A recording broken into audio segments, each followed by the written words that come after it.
It was explained to me in great detail how it works. And I can honestly tell you they're their own Borgata. Okay.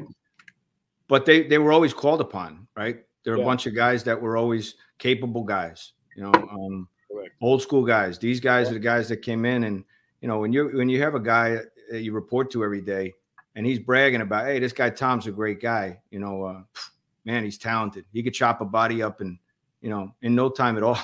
Correct. And then you're sitting in your car going, wow, yeah, he's a real good guy, solid dude. You know, so you knew what they're capable of. And that's why they're known as the farmers, right? That's what they referred to back in the day, because the other Borgatas, the other families would farm a lot of work out because they weren't afraid to do it. You know, they were old school values. They had the old, you know, they brought that over here, and they had it from jump.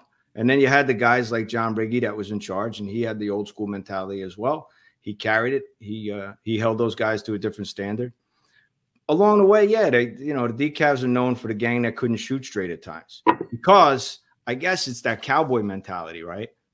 From what I see, there's just sometimes no planning. Like some nights we were hurting for money. Yeah. And my guys would say to me, listen, you know, let's go do this real quick. No, what are you talking about? Like, what are we doing? Hijackings? Like, you know, what is this, 1972? You know, we got to plan this out. We got cameras. We got this. We got that. Well, yeah, we can hijack a load, but, you know, all this equipment nowadays has electronics and trackers, and, you know, these tractor trailers, they all have equipment on them, and they'll know where we are in 30 minutes, you know? But, yeah, you got to be careful because they're hungry, right? They're young, hungry guys and old, hungry guys. And that's, you know, so you got to be careful. And I've had guys, I left dinner and they said to me, listen, G, you know, I got ski masks and a gun in the trunk. You know, I've been watching this gas station across the street. Christmas is right around the corner. Let's do this.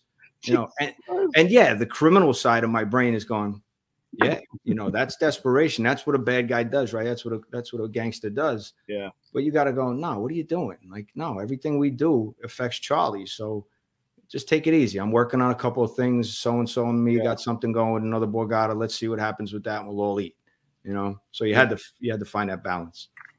That's crazy. Now, the other thing is you were there during an interesting time because, I mean, he's in the book. I won't mention his name because I want you to read the book. But one of the guys, because I remember when Riggy came out, and I think this was 2012. At that point, you know, he was an older guy, more of a figurehead, and then I think he died in 15. But allegedly, he made, you know, a guy or two that wasn't necessarily honored. So, like, from your perspective, because like let's be real, Giovanni. I've spoken to many guys that flipped.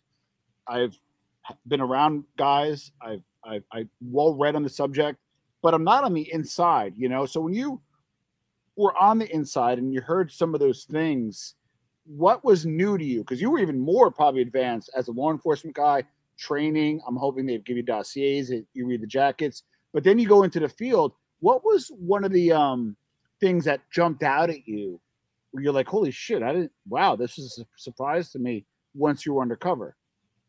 I don't know if anything really jumped out at me.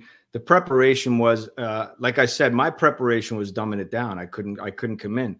And the one guy in particular that you're talking about, he actually called me out one time, I guess about a year in. And he goes, let me ask you something. You walk like us, you talk like us, you know, you have the same accent. You're right around the same age as me, right? You're about the same age and da-da-da. Yeah. So where have you been? Where do you come from? You know, and you better be able to speak to that. You know, that's not just something you just whip up and pull out of your ass. Yeah. You know, some of it is prepared, but it's like preparing a speech, you know, and you didn't write the speech and now you just get up and read it. And when you do, somebody, you know, people know you didn't write the speech. You know, you can't just pull stuff out of your ass, and you better make sure you're on point. Everything matches up. And I did. I had stories for who I was. Like, where have you been? What do you mean where I've been? I've been by